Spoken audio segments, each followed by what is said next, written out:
Hey everyone, I just got my hands on one of the new handhelds from ASUS, as well as the first Xbox branded handheld, the ROG Xbox Ally.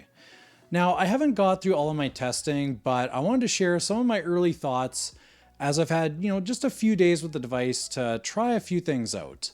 It's definitely an interesting handheld, and I think this gives us a good look at what Microsoft seems to be working towards as far as their handheld support for Windows.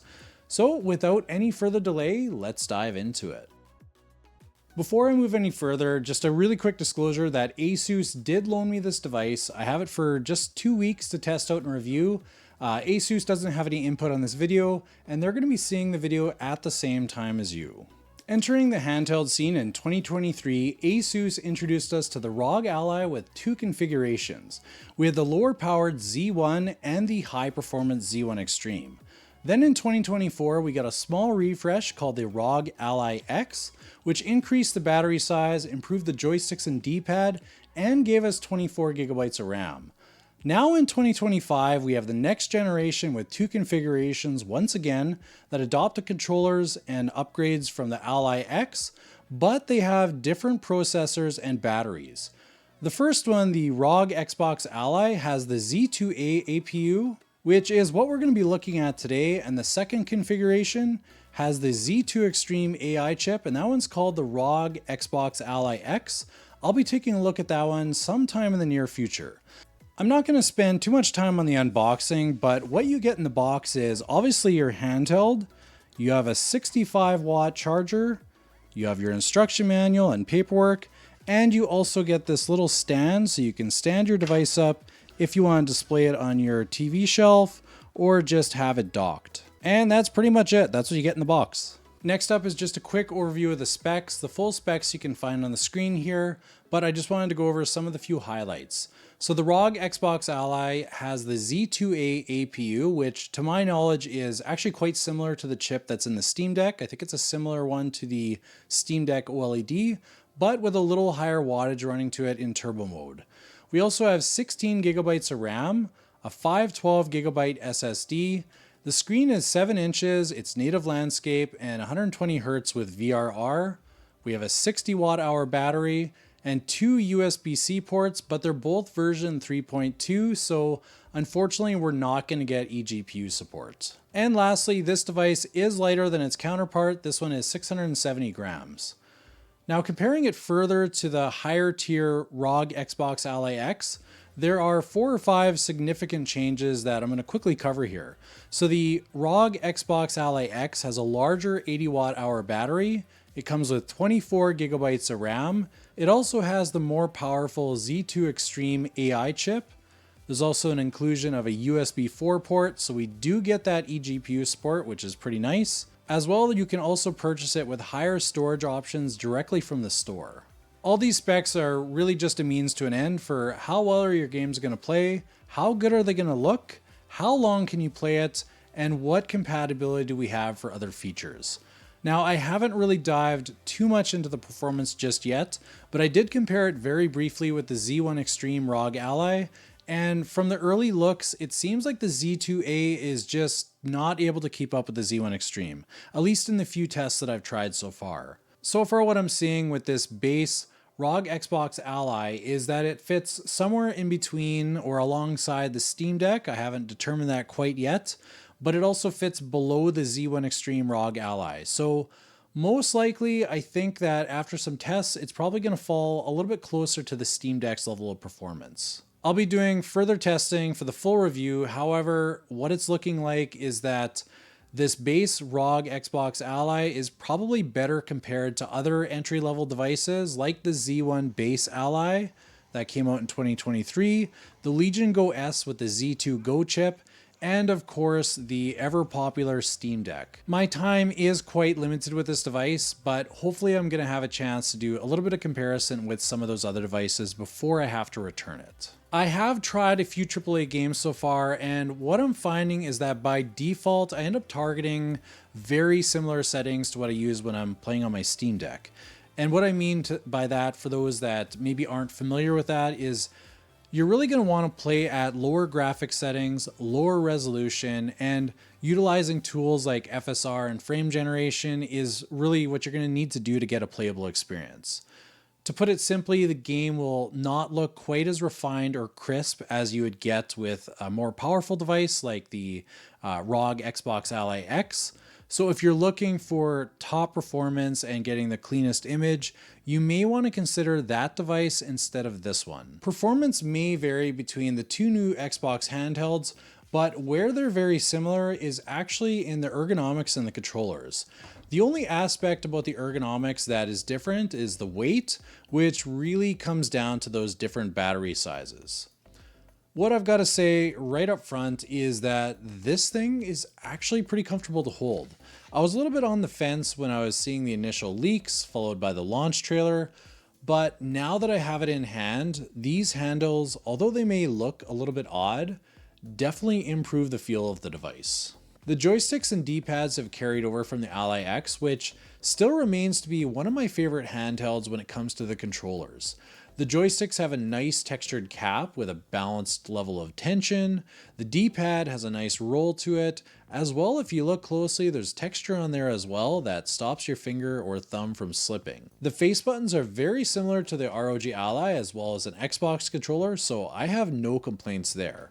The triggers and bumpers are a little bit larger than an Xbox controller, but they have a very similar feel as well as a travel distance. Another cool addition to this year's model is that they've actually put tiny font on the front of the device. It actually says Xbox, and if you read it vertically, it says Xbox, Xbox, Xbox, and it's very subtle, it's easy to miss. But if you also look at the back, on these bumps of the grip, it actually spells ROG over and over again, which is, not a major thing, but these nice little things are just little attention to details that are kind of cool to see. The ROG Xbox Ally weighs 670 grams, which is fairly average for a 7-inch handheld, but with these handles, it really does make a difference on how it carries that weight.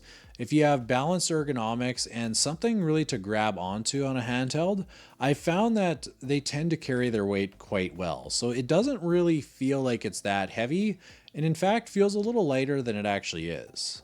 Once I've had a little more time with the device, I'm sure I'll have some other thoughts on how it feels, but for my early impressions, I have to say that it's looking pretty good so far. Moving along, one thing that I do like to talk about in my reviews is battery life. Now, full disclosure, I have not had a chance to actually test it out. Usually I run Cyberpunk and I let it drain the battery with, maxed out settings. But what I will tell you is that this one has a 60 watt hour battery, and what you can assume from that is it's going to do slightly better than the original ROG Ally, but it's not going to keep pace with the Ally X or its big brother, the Xbox ROG Ally X, which also has an 80 watt hour battery. So I'll have some time hopefully to run the tests and I can give you an actual answer on how long this thing's actually going to last. So we've talked a bit about performance, we've talked a little bit about battery life and what we're expecting. But one thing I wanted to briefly talk on is the user experience when it comes to software. So for the software, this is where things are a little bit more complex. Microsoft has branded the ROG Xbox Ally devices as being an Xbox. Now, I can kind of understand where they're coming from, and I think it needs a little bit of clarity though. Like, this is not the same experience as turning on your Xbox Series X or a Series S. Those are consoles, they're running custom software, and it's pretty much a one-purpose machine. You have your games, maybe some media, but you're not needing to really you're not running Outlook on it, you're not running Teams. It's an entirely different experience. So the ROG Xbox Ally is a Windows PC handheld. There are some updates that make it a little bit more handheld friendly, but this is not a traditional Xbox console. For the most part though, the changes that we're seeing are a good step forward. You have Armory Crate that's baked into the game bar, easy access to open it up. You can get to your game stores from the full screen experience. And of course, there's much more controller support when it comes to just navigating the system and your apps. I'm hoping that as we move forward, this full screen experience will mature. We're going to work through some of the wrinkles and kinks here. And hopefully in a year from now, we're going to have a really refined experience. Before I wrap things up with some final thoughts, I wanted to show you a couple of accessories that were sent out. So first up is the protective case from dbrand. What we have here is a grip that basically goes onto the console. You slot it in, pull these tags here to pull it over the shoulder buttons, and then you have this on your device. So what I really like about these is that they have a nice textured grip. Like, one thing that I have to say with the dbrand killswitch is, and this is on any device that I've tested it on, is it's really comfortable to hold. Like, you don't feel like it's going to slip out of your hand. It has a nice textured grip that is very coarse. You also get a kickstand at the back, which is kind of nice so that you could just prop your device up. Don't need to worry about using that paper stand. And probably the best feature of it is that it comes with a front cover. So when you put this on, basically you have your joysticks protected because it has a little slot here for them so they're not going to get bumped. It protects your screen, but also it acts as basically a full case. So you have your case and your grip in one. Makes it so that it's very low impact in your backpack, doesn't take up a lot of space, but you also have your device protected. Definitely worth checking out if you're in the market for one of these. I'll leave a link in the description so you can check it out further. The second accessory that I'll show you is a dock from ASUS. This is the ROG Bulwark dock. So this has a pretty decent setup as far as I/O. Like, we have 3 USB-A ports that are 10 gigabits per second. We have an Ethernet port, we have HDMI 2.1, and then 2 USB-C ports that one can charge your device or connect an accessory, and the other one connects to your device.